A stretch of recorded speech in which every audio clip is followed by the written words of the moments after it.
In this video, I'll show you how to watch TikTok on your Samsung Smart TV in just a few simple steps. Step 1. Turn on your Samsung Smart TV.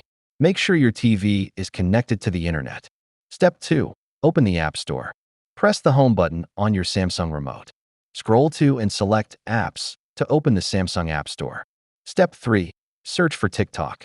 Use the search bar and type TikTok. When it appears, select it. Step 4. Install the TikTok app. Click Install and wait for the app to download. Once installed, open the TikTok app from your home screen. Step 5. Sign in optional. You can sign in with your TikTok account or just browse videos without logging in.